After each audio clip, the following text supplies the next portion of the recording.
We're going to go ahead and do the exterior walkthrough for this motorhome. Starting at the driver's side door, as you can see, there is a black pipe. That's the exhaust for the generator. It can become very hot. Just be careful around it. This is the generator bay.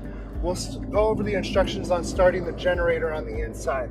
As you can notice, there's a big slide out on this side of the RV for the kitchen and dinette.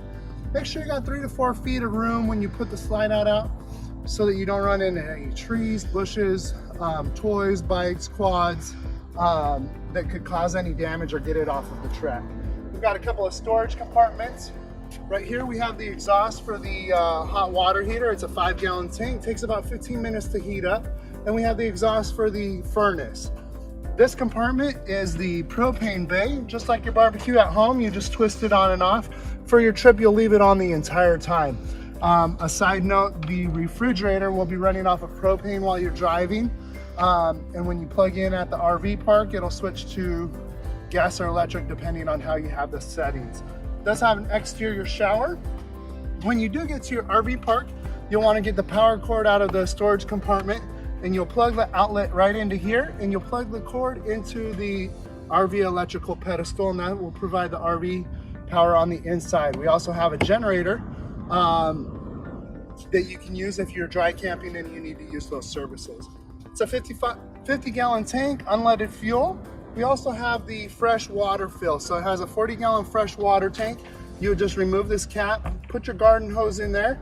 You can watch the gauge on the inside, or as the water starts to burp out, it's showing that the tank is full. At the RV park, we have a city water connection.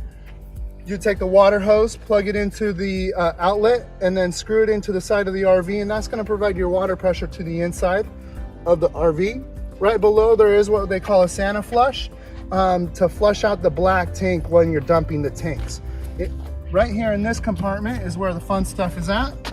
We have a black valve, which is for the sewer, which is the toilet, and we have a gray valve, which is for the sink and shower water.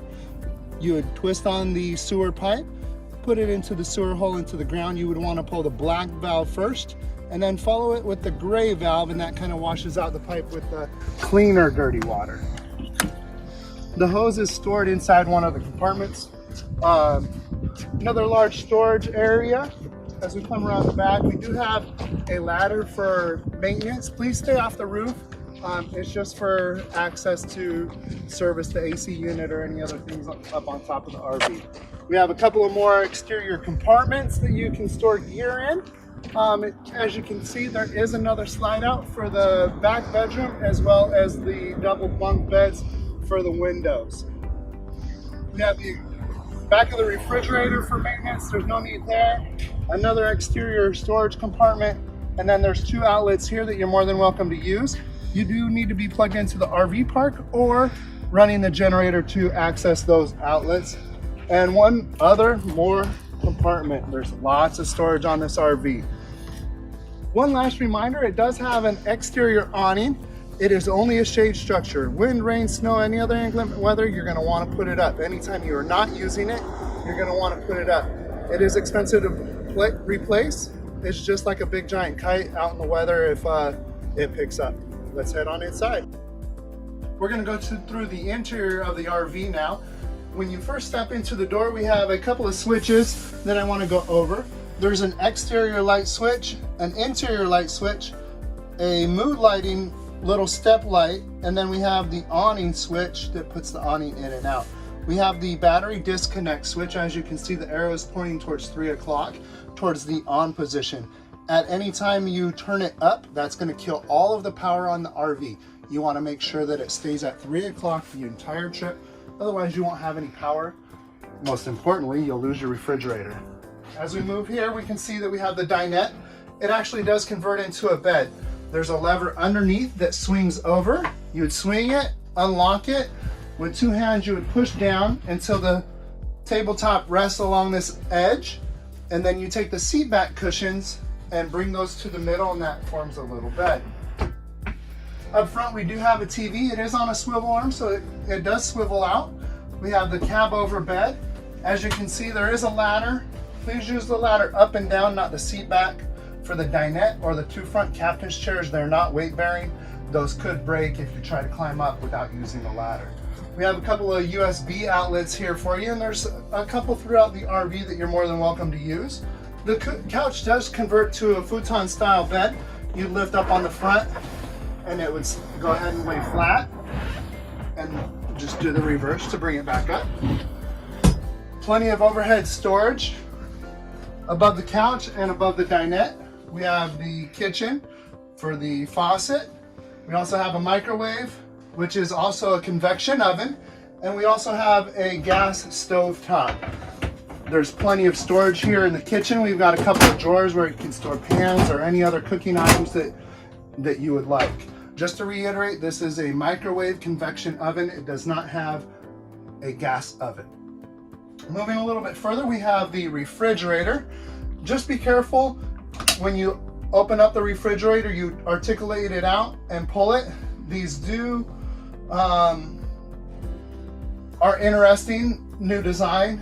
Just make sure that you're not yanking on them. The handles are about $50 a piece to replace. Once we get inside, we have our controls. We have an on-off switch, as well as the setting if you want to set it to gas only, or if you can set it to auto, that's when you're going to use electric or gas. We're going to continue down the hallway, and we're going to go over the main control center, if we can get a good video here.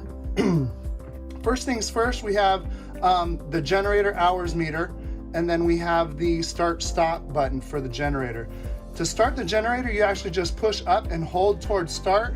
It takes 3 to 5 seconds typically to go ahead and fire up the generator. Once it's fired up, it takes about 45 seconds to deliver power to the inside of the RV. Over here we have our tank gauges. So we have propane, battery, freshwater, black water, and gray water tanks. If we move down a little bit lower, we have slide out 1. If you look, it's towards the left, it's going to be the rear slide out. We have slide out 2, it's going to be the front one, which is in the living room. We have your water pump. Anytime you need water from the fresh water tank, you're going to want to turn the water pump on, and the light will illuminate when it's on, and that's going to pull fresh water tank from the fresh water tank. It has a dual hot water heater. You can either use propane or electric if you're plugged in at an RV park. Here's your thermostat for your AC unit and your heater. All the way to the left is cool. It has a fan feature off, and to the right is heat, and then a little slider for the temperature. There's a nice little light switch here for the hallway light. As we continue on, we have a double bunk.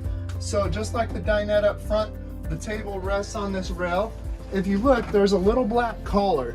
You got to make sure that you unscrew it. Sometimes it gets a little bit tight, and you can rotate. You got to remove the tabletop first, and then that'll allow you to twist the pole, and it's kind of like a key system. You just untwist it and it comes right back out.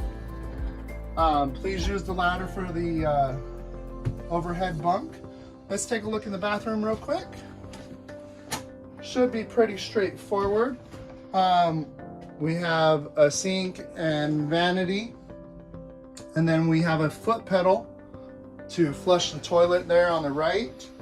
And then you have your shower. Just a pro tip, on the shower head there's a little switch that you can toggle on and off, and that'll stop the water pressure at the head after you set your temperature with the handles. We can also go ahead and head into the back bedroom real quick. We've got a couple of USB outlets in the back. The light switch for the bedroom is here, as well as we've got a couple of lights, night lights there. One thing that we did miss here at the foot of the bed, which we'll get a picture of, this brown box is the electrical panel. Inside we have fuses and breakers. We have extra fuses inside the glove box if those get shifted by any means. Thank you for going through our tour. We look forward to seeing you too soon.